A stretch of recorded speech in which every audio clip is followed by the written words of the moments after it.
A very good afternoon to every one of you here. I think it's the time for siesta for many of you.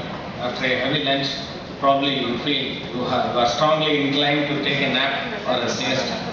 Siesta is the favorite word of R.K. Narayan. Almost in every fiction work of R.K. Narayan, you come across the word siesta. So, every writer has got favorite words, their own favorite words. And so R.K. Narayan does in the same way. August dignitary on the stage, my co-presenter, and August dignitaries present in front of me, scholars in English literature, my beloved Guru Dr. S. Subaya, who directed me to give me a seminar here, Dr. A. Kalaidasan, who is not here, whom I remember all the time for what I am, for molding me into a scholar. My very good afternoon to every one of you. And I have been assigned the topic Problems Confronted by a Translator in Practical Translation. When my Guru asked me to do this kind of, give a speech on this practical problems confronted by a translation, I was just strongly reminded of the preface I wrote for my friend who translated Bharatidasan's Adani Siriku. My friend who is a teacher in a convent school, he translated the work of Bharatidasan's Adani Siriku, the laughter of beauty, whatever it is. He translated.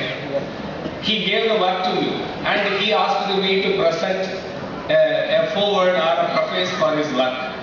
My very first sentence for the preface was like this: translation is always an imperfect exercise. It is always an imperfect job. You can never go to the soul of the original author, actually, as you say, the source language. You never know the soul of William Shakespeare.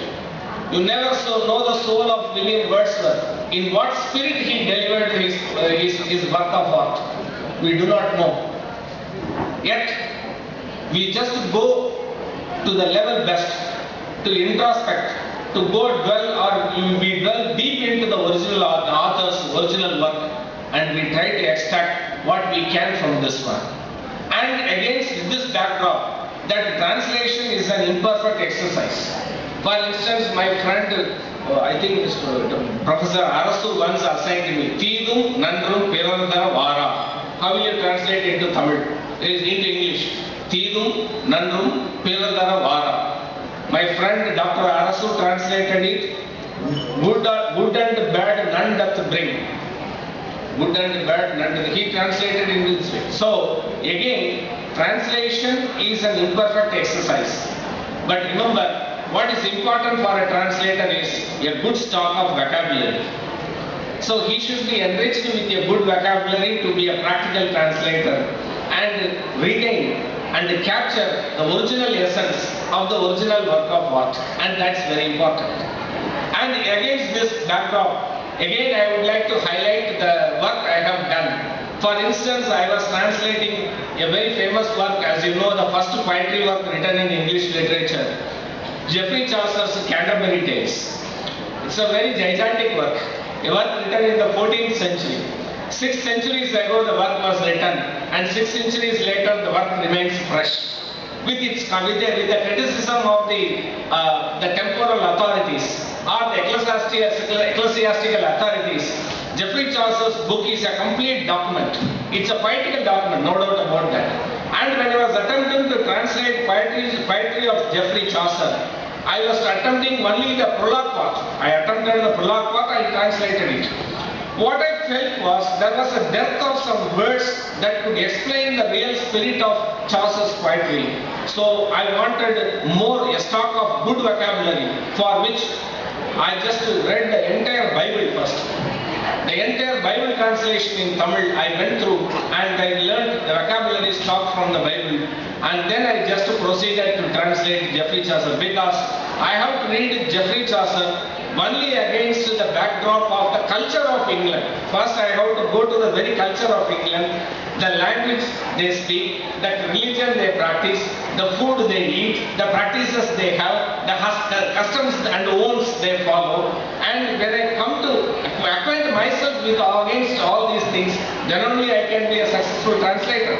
So against this, all these things, I acquainted myself with vocabulary, good vocabulary of words, and I translated, and I made a feeble attempt in which I have translated this Prologue to Canterbury Tales by Geoffrey Chaucer, and of course one more tale, Nun's Priest Tale by Geoffrey Chaucer. This was my attempt. And then when I went through some other works which could be transferable, because there are some certain works that are entirely difficult to translate. So some works are transferable and translatable. And again, when I was translating metaphysical poets, I was translating John Donne's poetry.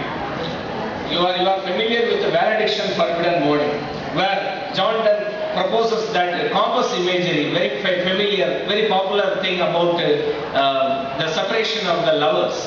And John Donne is separated from his lady love. And he says, like the other leg of the compass, and you imagine the compass imagery in John Donne, other leg of the compass that goes around the mains, the center. I am separated from you, it is not a separation, and it goes direct and it comes home. That is what you read in John Donne's valediction forbidden mourning.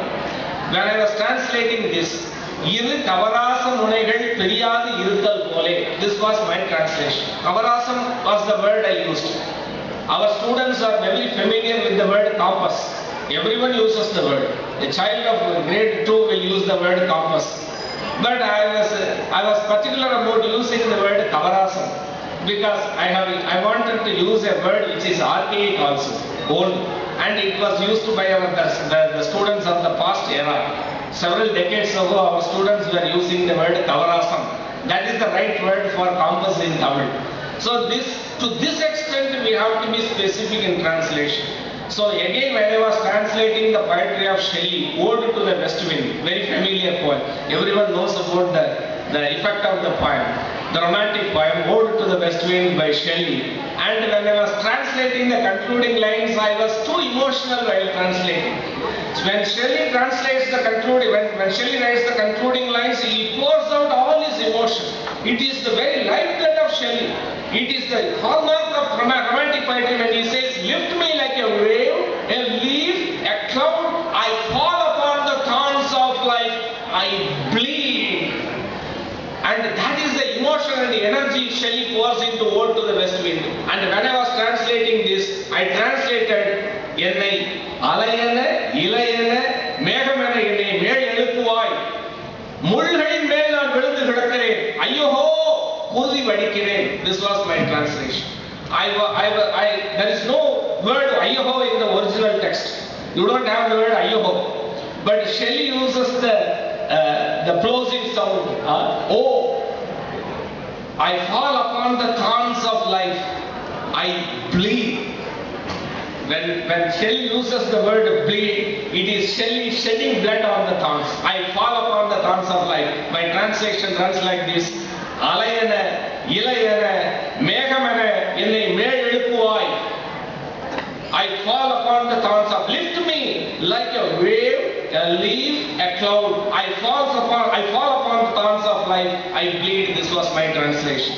Again, I have one more experience because this is an emotional experience. When I just translate this romantic poetry, I have to be a romantic. Once T.S. Eliot said, the growth of an artist is complete subjective experience. The growth of an artist is killing myself. And romantic poetry is felt. And romantic poets were shedding tears. All of them had love failures. So necessarily there is no happy poetry in romantic poetry. It is all sad poetry. It is shedding tears. And again you come to M.E. Dickinson. There is a famous poem, I heard a flight buzz when I died. That's a famous poem. Dear friends,